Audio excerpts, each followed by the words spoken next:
The bell above the door chimed as David Rivers looked up from the circuit board spread across his workbench.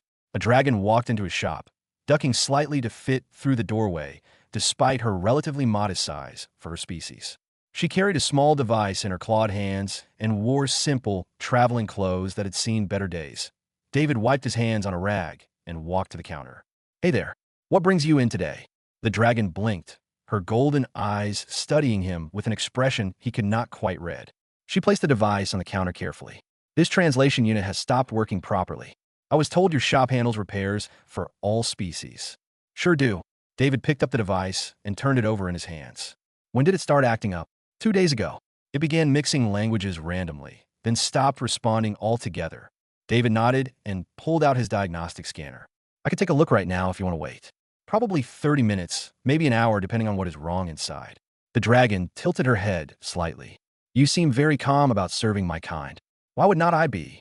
David plugged the scanner into the device. "You need something fixed. I fix things. Pretty straightforward." She watched him work in silence for a moment. David noticed her observing his movements, but thought nothing of it. Lots of aliens found human behavior interesting. "Most beings show more reaction when a dragon enters their establishment," she said quietly. David glanced up and shrugged. "Well, fear does not fix translators. And you came here for help? Not to cause trouble, right?" "Correct. Then we are good." The scanner beeped, and David frowned at the readout. "Ah, there's your problem. The Centauri connector chips are failing. Those things are cheap garbage, honestly. They use substandard materials to save costs. Can it be repaired?" "Yeah, I have better replacement chips in stock. I will swap them out and recalibrate the whole system. Should work better than before." He quoted her a price that made her eyes widen slightly. "That seems very reasonable. It is fair for the work involved." David gestured to the small seating area near his desk. "You're welcome to wait here if you like. I have tea if you want some.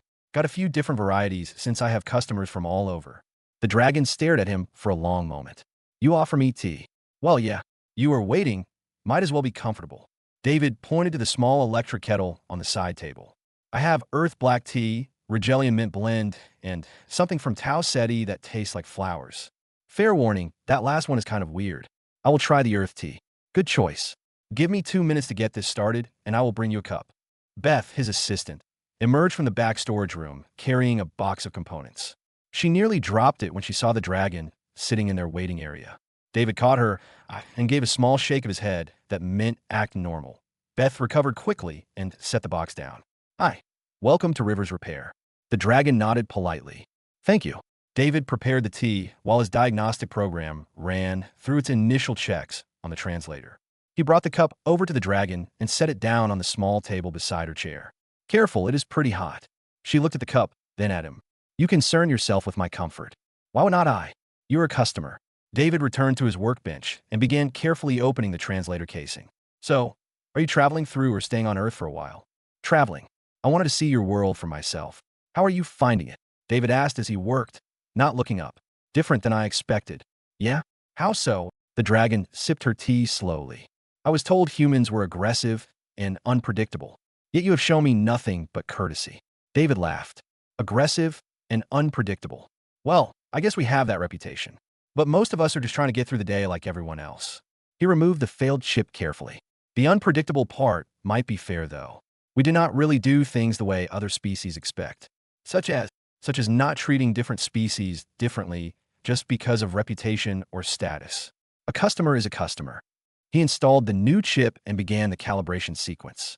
"My dad ran the shop before me. He always said good work speaks for itself, and everyone deserves the same level of service. A wise philosophy. It made sense to me." David ran another diagnostic. "This is looking good. Few more minutes, and you'll be all set." Beth was pretending to organize inventory, but kept glancing at their dragon customer. David knew she wanted to say something, but was holding back. Good kid knew when to keep quiet. The dragon finished her tea and set the cup down gently. "May I ask why you chose to run a repair shop? You clearly have significant technical skill." David shrugged. "I used to work for one of the big tech corporations. Made good money but hated every minute of it. Too much politics, too many people trying to climb over each other. This is simpler. Someone has a problem. I fix it. They pay me. Everyone is happy." "You prefer simplicity to power." "I prefer honesty to games," David corrected. "Power seems like too much work for not enough reward." The dragon made a soft sound that might have been amusement. An unusual perspective. Maybe. The diagnostic program chimed completion. David reassembled the translator and tested it thoroughly. Okay, all finished. This should work perfectly now, and those new chips will last you years instead of months. She stood and approached the counter, examining the device. She spoke a few words in what sounded like her native language, and the translator rendered them perfectly into English. Excellent work. Thanks. Like I said, it is what I do. David processed the payment. If you have any other issues while you're on Earth, feel free to come back. The dragon took the translator and paused at the door. Do you work every day? Most days, yeah. Why? I may have another device that requires attention. David smiled. Shop opens at 9. Bring coffee if you come early. She left without another word. Beth immediately rushed over to David's desk. Do you have any idea who that probably was? Beth pulled up her datapad. A dragon who needed her translator fixed. David, I think that might have been someone really important. Like royalty important. David went back to the circuit board he had been working on before. Beth, everyone who comes in here gets the same treatment. That is the point. Beth shook her head but smiled. You are impossible sometimes. Impossibly consistent, David replied. Now help me finish this repair before lunch. Outside, the dragon walked slowly down the street, turning the translator over in her hands. For the first time in longer than she could remember, someone had treated her like a person instead of a title. The feeling was strange and unfamiliar. She decided she would definitely return tomorrow. Beth arrived at the shop early and immediately cornered David before he could even start the coffee maker. She thrust her datapad in his face with a news article displayed on the screen. Read this and tell me I am wrong. David squinted at the bright screen. Beth, it is barely 8 in the morning. Just read it. The article showed an official portrait of Empress Silvara of the Draconis Imperium. David studied the image and felt his stomach drop slightly. The features matched their customer from yesterday, though the dragon in the photo was larger and wore elaborate ceremonial armor. Okay, so maybe she's important. Maybe? David, she rules 3-star systems. She commands the largest military fleet outside the core worlds. She could buy our entire planet if she wanted to. David handed back the datapad and started making coffee. And she came here to get her translator fixed, which I did. What exactly am I supposed to do differently? I do not know. Maybe act like you realize you met one of the most powerful beings in the galaxy. Why would that change anything? David poured water into the machine. She needed help. I helped her. That is the job. Beth opened her mouth to argue, then closed it again. You are either the bravest person I know or the most oblivious. I prefer to think of it as consistent. The shop door chimed at exactly 9 o'clock. The dragon from yesterday entered, this time carrying a small data storage device and a container that smelled wonderful. You mentioned coffee, she said, placing the container on the counter. David grinned. I did not actually think you would bring some. I do not make statements I do not intend to follow through on. She opened the container to reveal a rich, dark liquid that definitely was not standard Earth coffee. This is from my homeworld. I thought you might appreciate trying something new. That is really thoughtful. Thank you. David found 2 clean cups and poured for both of them. The coffee tasted complex and smooth with hints of something almost like cinnamon. This is incredible. I'm pleased you enjoy it. The dragon placed the data device on the counter. I'm having trouble with this storage unit. It will not interface with standard galactic systems. David picked it up and immediately noticed it was not actually broken. The connection ports showed no wear, and the device hummed with perfect functionality. He glanced at the dragon, who watched him with those unreadable golden eyes. Let me take a look, he said neutrally. Beth excused herself to the back room, probably to avoid saying something awkward. David set up his diagnostic equipment and pretended to scan the perfectly functional device. So you're staying on Earth a bit longer? He asked casually. It seems my schedule has become unexpectedly flexible. Nice when that happens. David pulled up a false diagnostic screen. How are you finding the planet so far? Surprisingly pleasant. Your people are less formal than I anticipated. Yeah, we're not big on ceremony. Drive some of the other species crazy. David opened the device, casing carefully. I think a lot of humans figured out that all the bowing and fancy titles were just ways to keep people in their place. We did enough of that in our own history. The dragon leaned forward slightly. You believe hierarchy is artificial? Not artificial exactly, just overused. Sure, some people are better at certain jobs than others. That makes sense.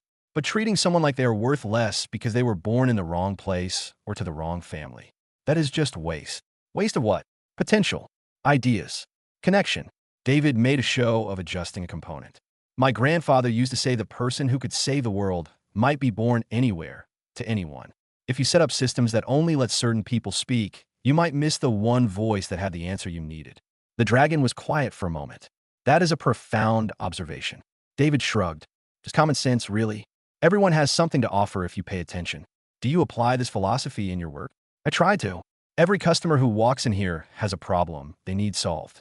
Does not matter if they are rich or poor, human or alien, important or ordinary.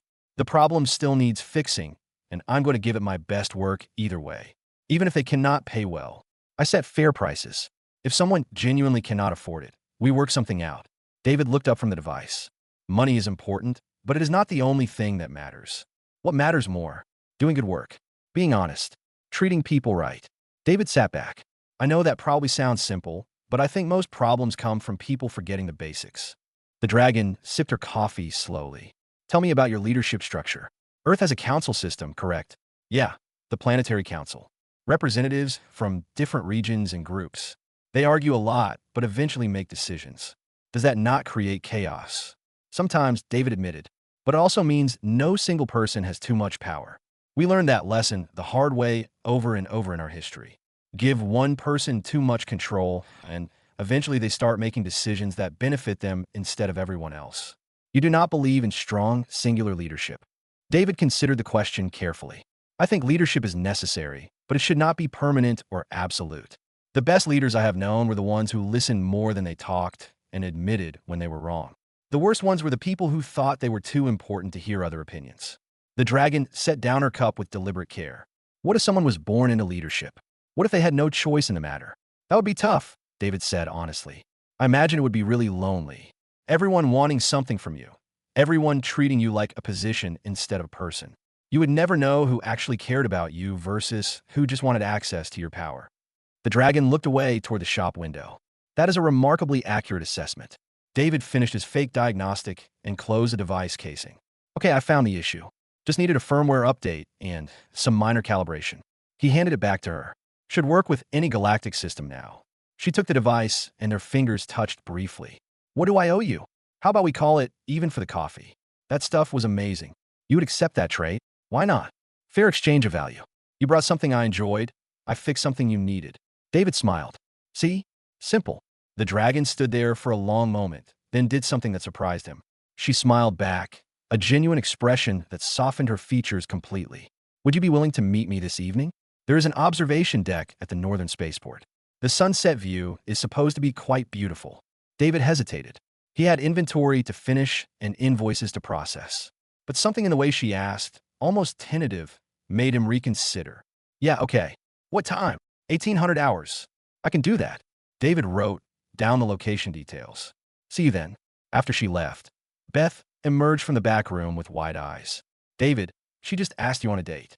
It is not a date. Just two people watching a sunset. Two people, one of whom is an Empress. David returned to his workbench.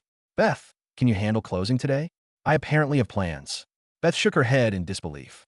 You are the strangest person I have ever met. I'm going to take that as a compliment. It was not meant as one. But she was smiling when she said it, and David counted that as a win. David arrived at the spaceport observation deck 10 minutes early because his mother had raised him to be punctual.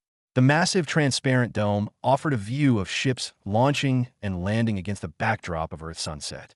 Orange and pink light painted the clouds while orbital stations glinted like distant stars. The dragon was already there, standing near the railing and watching the sky. She turned when she heard his footsteps. You came. Said I would. David joined her at the railing. This is a pretty great view. I thought so. She gestured at the departing ships. I have visited hundreds of worlds, but there is something unique about Earth.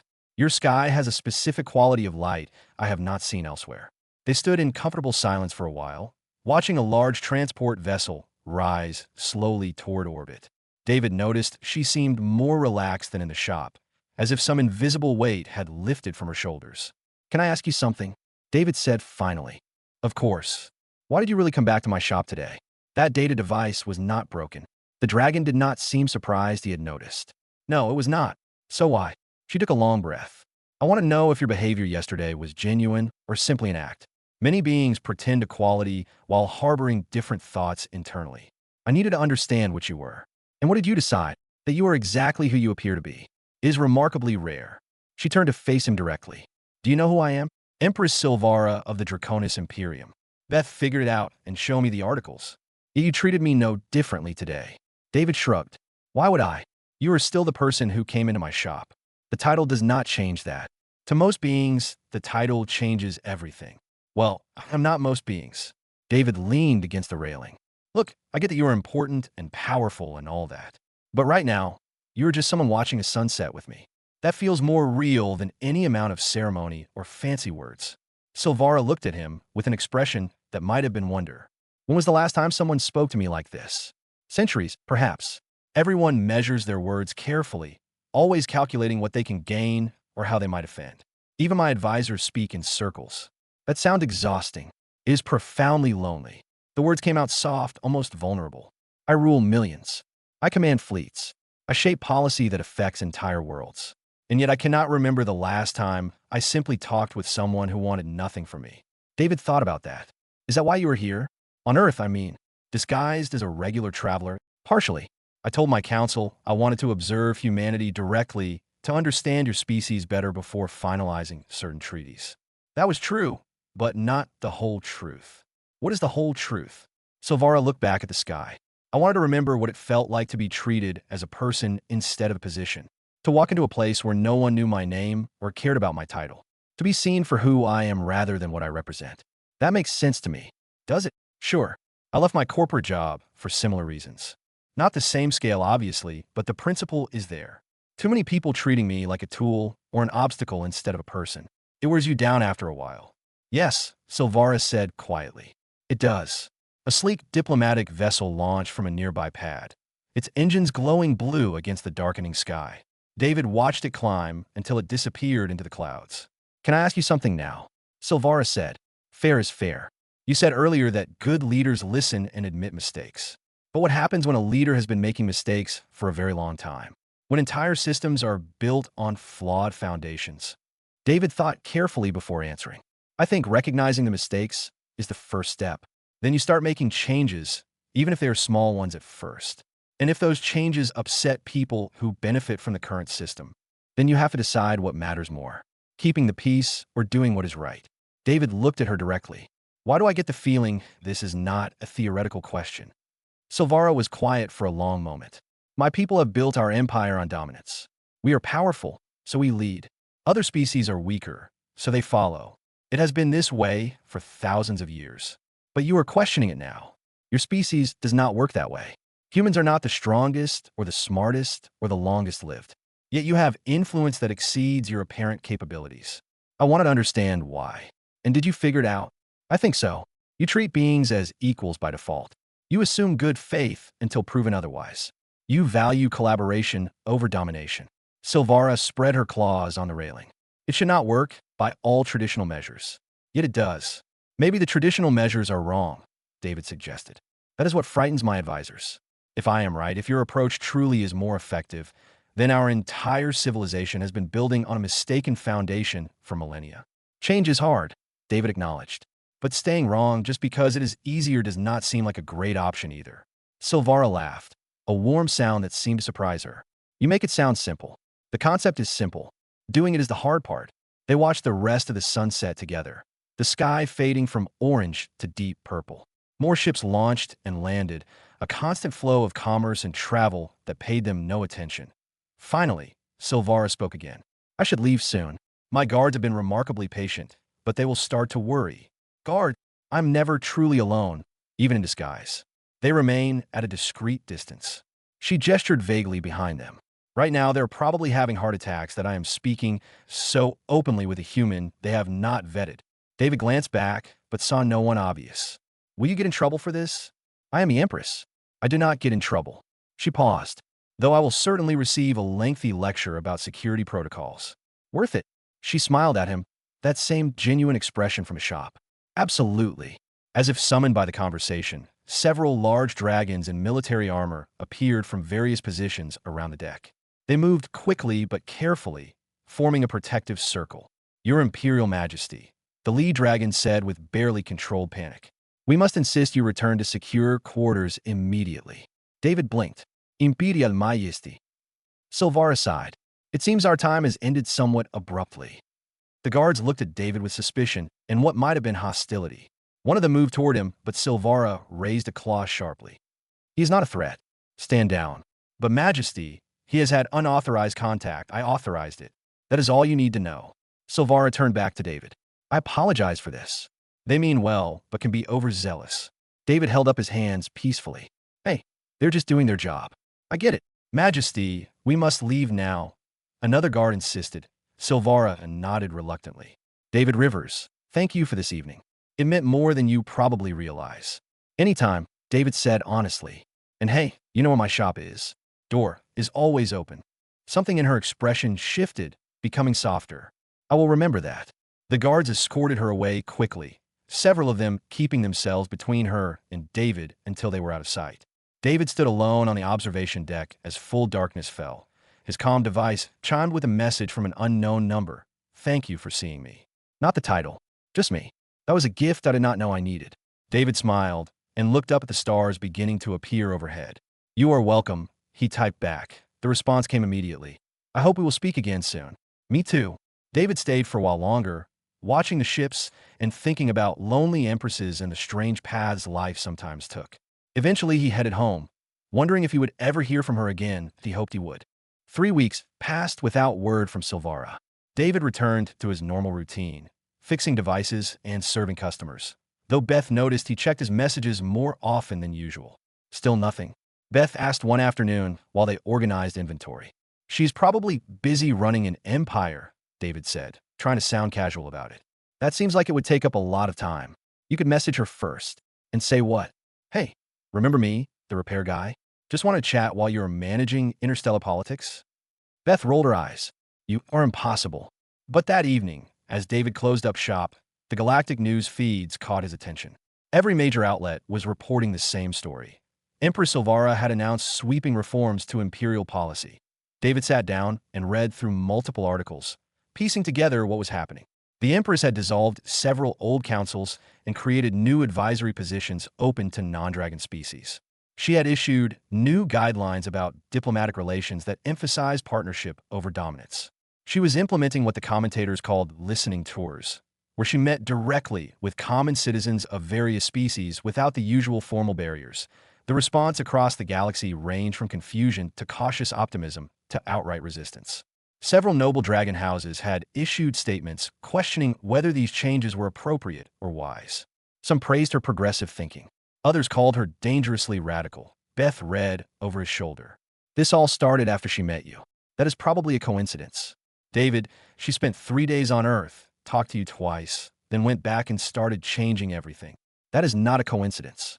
His comm device chimed with a message on the private channel Silvara had given him. His heart jumped slightly as he opened it. I imagine you have seen the news. It has been a complicated few weeks. My council believes I have lost my mind.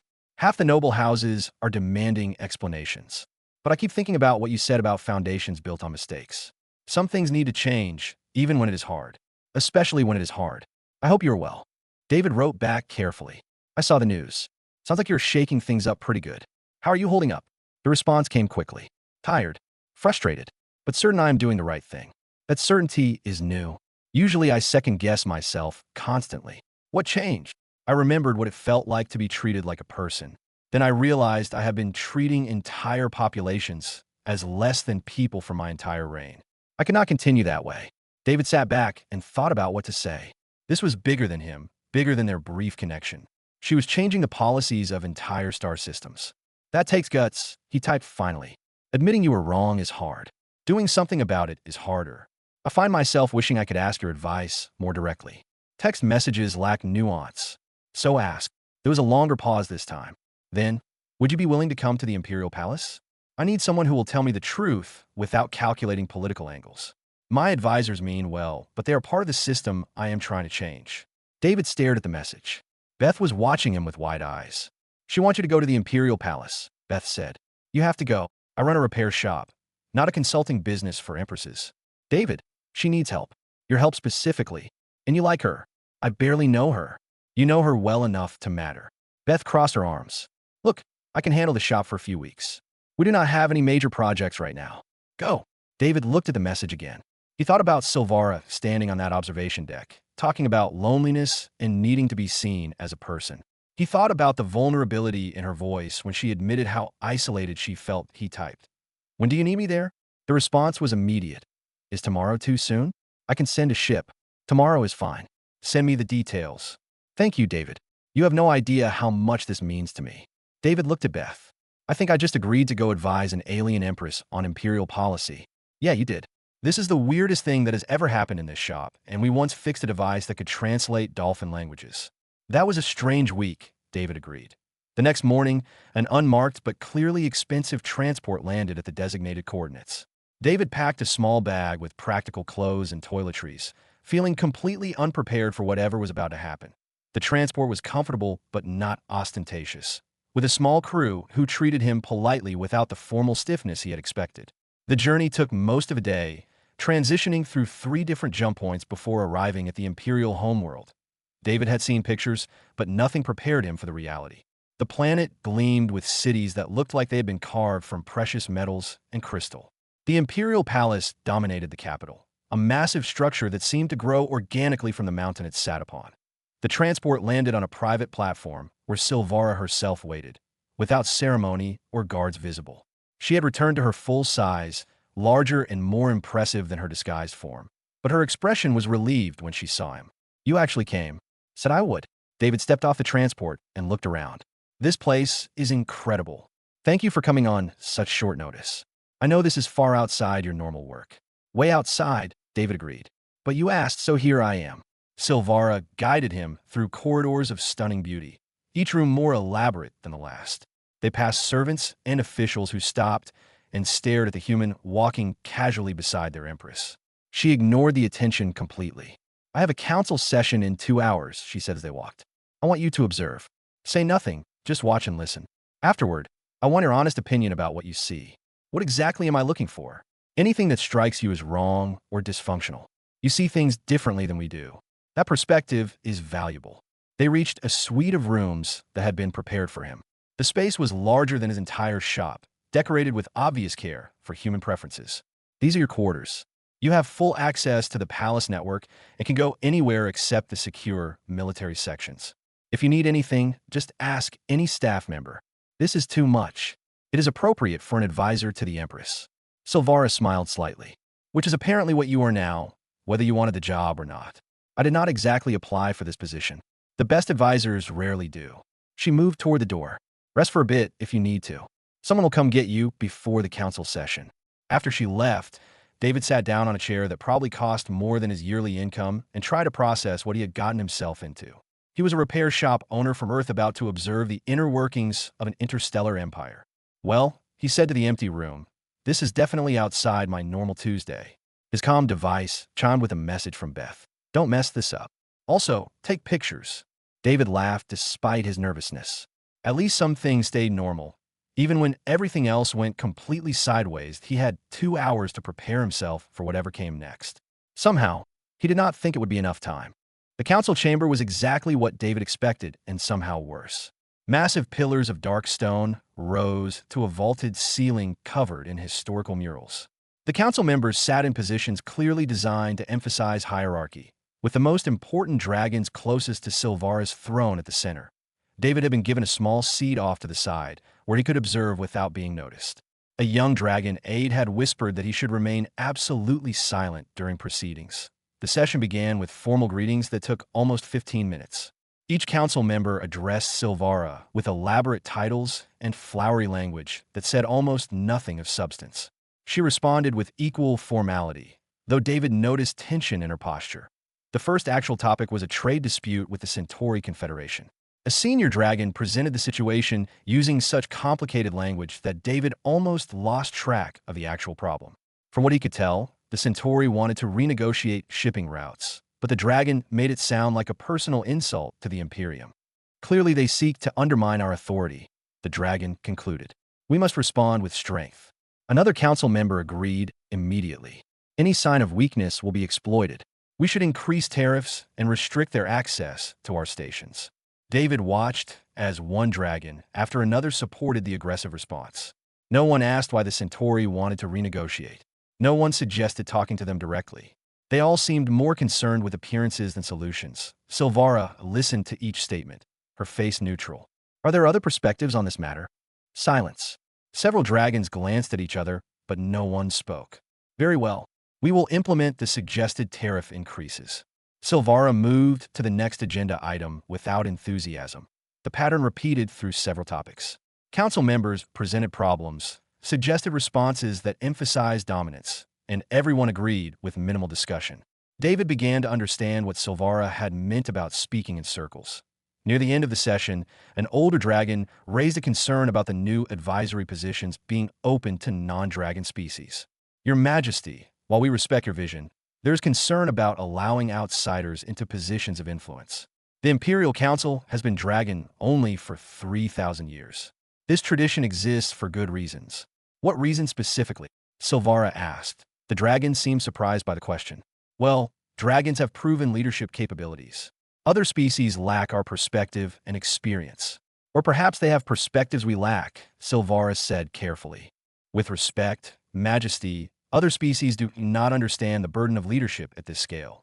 They cannot comprehend what is required. Several other council members murmured agreement. David noticed that none of them directly contradicted Silvara, but they made their opposition clear through tone and body language. Silvara's tail twitched with what might have been frustration. I see. We will discuss this further at our next session. She stood, signaling the meeting's end. Thank you all for your counsel. The dragons filed out in order of rank, each bowing formally before leaving. David waited until the chamber emptied except for him and Silvara. She slumped slightly on her throne, looking exhausted. You may speak now. David stood and approached. That was frustrating to watch. I cannot imagine how it felt to actually be in it. You saw the problem then. Hard to miss. Nobody actually said anything real the entire time. It was all performance. Silvara gestured for him to sit in one of the closer chairs. Tell me what you observed. Specific details. David thought about how to phrase his thoughts. Okay, first thing, the trade dispute with the Centauri. Nobody asked why they wanted to renegotiate. Everyone assumed bad faith immediately. That is standard diplomatic posture. Maybe, but it is also stupid. What if they have a legitimate reason? What if the current routes actually do not work well for them anymore? You could have a solution instead of conflict, but you would need to actually talk to them first. Silvara tilted her head. Continue. The whole session was like that. Every problem was treated as someone challenging your authority instead of, an actual problem to solve. And everyone agreed with everyone else constantly. When that old dragon complained about the new advisory positions, at least 3 others wanted to argue against it, but nobody did. How could you tell? Body language. The younger dragon near the back kept starting to speak, then stopping. The one with the dark scales looked annoyed, but stayed quiet. They were afraid to disagree. Afraid of me? Afraid of looking weak in front of the others, maybe? Or afraid of being wrong. I do not know exactly, but they definitely were not saying what they actually thought. Silvara was quiet for a moment. In 3 hours of council, you identified the core dysfunction that has plagued my government for decades. My advisors spend their time calculating positions instead of solving problems. It is not entirely their fault, David said. The whole system encourages it. You asked for other perspectives and got silence because speaking up means risking looking foolish or disloyal. Easier to stay quiet and agree. So how do I fix it? I'm not sure you can, not within this format. David gestured around the chamber. This whole setup is designed to emphasize rank and formality. You sit up high, they sit below. Everyone speaks in order of importance. Everything about it says hierarchy matters more than ideas. You think the structure itself is the problem. Part of it, yeah. Hard to have honest conversation when everyone is worried about protocol. Silvara stood and paced, her claws clicking on the stone floor. What would you suggest? What if you did smaller meetings? Less formal? Maybe don't even sit in rank order. Make it feel more like a discussion than a performance. My advisors would find that extremely uncomfortable. Probably. But being comfortable has not been getting you good advice. David watched her pace. Look, you asked me here because you wanted someone outside the system. I'm telling you the system itself is broken. Tweaking policies will not fix that. You need to change how you interact with the people advising you. Silvara stopped pacing and looked at him directly. Would you be willing to help me try? To sit in on these smaller sessions and observe? For how long? As long as you are willing to stay. Weeks, perhaps months. David thought about his shop, about Beth managing things without him. about the life he had built that was simple and comfortable and made sense. Then he thought about Silvara on that observation deck, talking about centuries of loneliness. About an empress trying to change an empire because a repair shop owner had treated her like a person. Yeah, okay. I will help. Relief flooded her expression. Thank you. I know this is a significant imposition. It is definitely weird, but I think it matters. David stood up. So, when do we start? Tomorrow evening. I will arrange a small gathering with my closest advisors. Informal setting, no thrones or formal seating. We will see how they handle it. They're going to hate it, almost certainly. Silvara smiled slightly. But sometimes discomfort is necessary for growth. That sounds like something I would say. I have been paying attention to your philosophy. She moved toward the chamber exit. Come, I will show you the palace libraries. If you're staying, you should understand our history and culture better. They walked through corridors together, Silvara explaining the significance of various artworks and architectural features. David asked questions and made observations, treating her like he would any tour guide. Palace staff stared but said nothing. In the library, surrounded by thousands of years of recorded knowledge, Silvara showed him texts about dragon culture and imperial history. David skimmed through a few, trying to understand the context he was working within. This is a lot to learn, he admitted. You do not need to know everything. You just need to see what we cannot see about ourselves. That is a lot of pressure for a repair shop owner. You keep saying that like it diminishes your value. It does not. Silvara selected another text. You built something successful through honesty and fair dealing. That is exactly the perspective I need. David looked at the ancient texts surrounding them, then at the dragon empress who had asked for his help. He still was not sure he was qualified for this, but he was committed now. Okay then, he said. Let us figure this out together. Silvara's smile was genuine and grateful. Together. I like that word. They spent the rest of the evening in the library, David learning and Silvara planning. Outside, the palace hummed with gossip about the human advisor and what his presence meant. Change was coming, whether the Imperium was ready or not. The informal gathering happened in a smaller room that Silvara normally used for personal study. She had arranged comfortable seating in a circle with no clear hierarchy. When the 5 senior advisors arrived and saw the setup, their confusion was obvious. Your Majesty, one of them began carefully, where should we sit? Anywhere you like, Silvara said from a chair in the circle. This is meant to be a discussion, not a formal session. David sat opposite her, watching the dragons try to figure out appropriate positions. Eventually they settled into seats, though several looked deeply uncomfortable. One older dragon kept glancing at where a throne should have been. I have asked David Rivers to observe our discussions and provide outside perspective, Silvara began. He has no political agenda and no stake in our traditional hierarchies. I value that objectivity. The advisors looked at David with mixed expressions. Some seemed curious, others skeptical, one openly hostile. Forgive me, Majesty, said the hostile one, a dragon named Gareth who David recognized for the council session. But what qualifies this human to advise on imperial matters? He sees what we miss, Silvara said simply. Now, I want to revisit the Centauri trade situation. Not to finalize anything, just to explore possibilities we might have missed. There was uncomfortable silence. The advisors glanced at each other, waiting for someone else to speak first. What if, David said quietly, you start by asking why they want to renegotiate? Like, what is their actual problem? Gareth bristled. We do not negotiate from a position of assumed guilt. I am not suggesting guilt. I am suggesting understanding. David kept his tone neutral. You cannot solve a problem if you do not know what it actually is. The problem is their disrespect for imperial authority, another advisor said. Or maybe their shipping costs increased and they need more efficient routes, David countered. Or their trade patterns shifted and the old agreements do not work anymore. You do not know because you have not asked. The youngest advisor, who David had noticed wanting to speak during the council session, leaned forward. He has a point. We assume challenge before investigating circumstances. Are you suggesting we appear weak by asking questions? Gareth said sharply. I am suggesting we appear smart by gathering information, the young dragon replied, then seemed to realize she had spoken boldly and shrank back slightly. Silvara caught David's eye, and he saw she had noticed the moment too. Please continue your thought, she told the young advisor. I just meant, if we understand their actual needs, we might find solutions that benefit both parties. That would strengthen the relationship instead of creating conflict. That would require actual conversation instead of posturing, David said. Probably uncomfortable, but effective. Gareth looked like he wanted to argue, but another advisor spoke up first. The human is not entirely wrong. Our current approach has not resolved the situation. Because we have not been firm enough, Gareth insisted. Or because we have been so focused on dominance that we missed the opportunity for partnership, Silvara said quietly. The room went silent. David could see the advisors processing this, some considering it seriously, others resistant.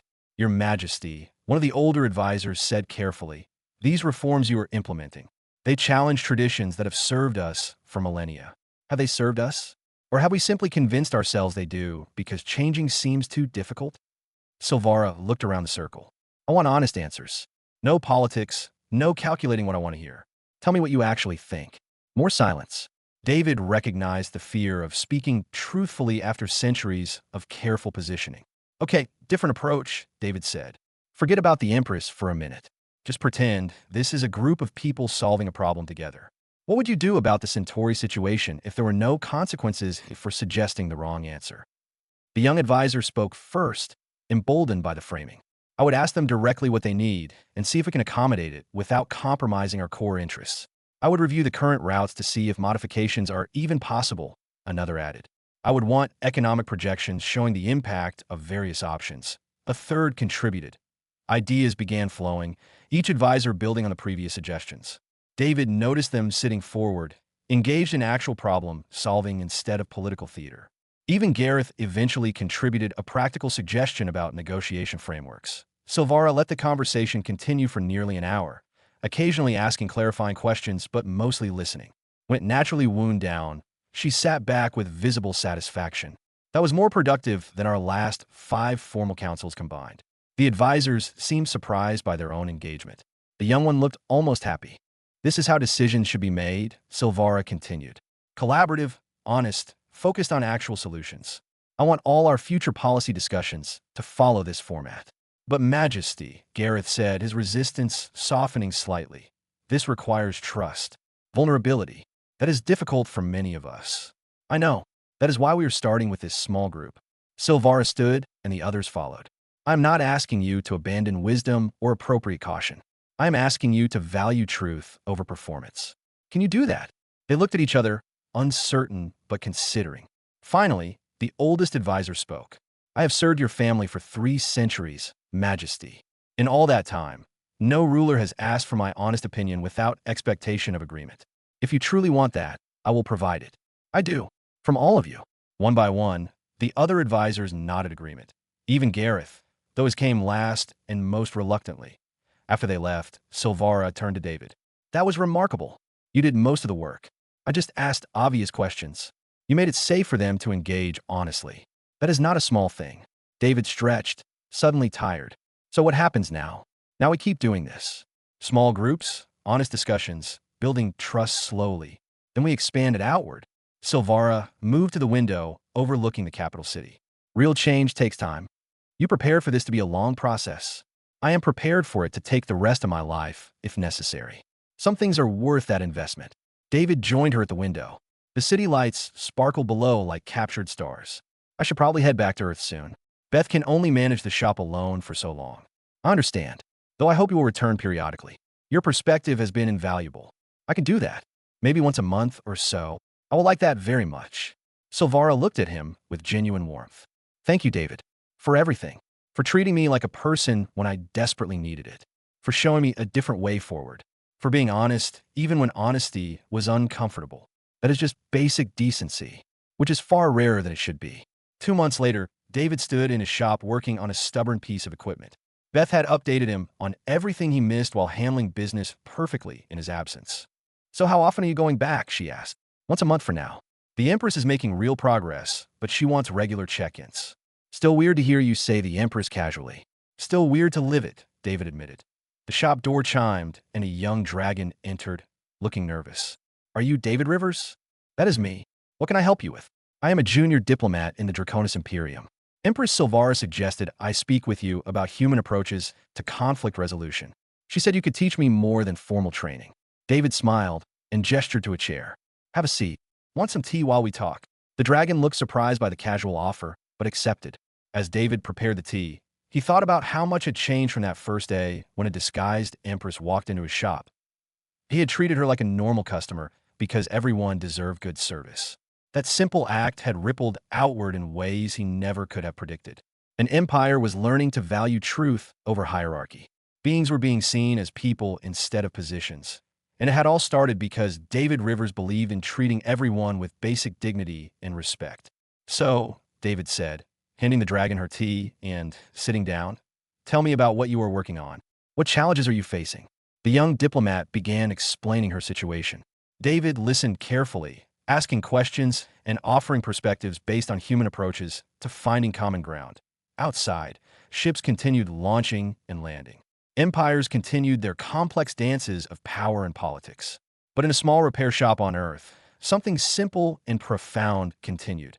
One person treating another with kindness and respect. Sometimes that was enough to change everything. Beth watched from the back room and smiled. Her boss was still impossible, but the galaxy seemed better for it. David never did charge the young diplomat for the consultation. Some things were more valuable than money. The Empress had taught him that. Or maybe he had taught her. In the end, it did not matter who learned what from whom. What mattered was that they had both grown from the connection. And that connection continued, steady and genuine, built on the simple foundation of seeing each other as people first. That was enough. That would always be enough.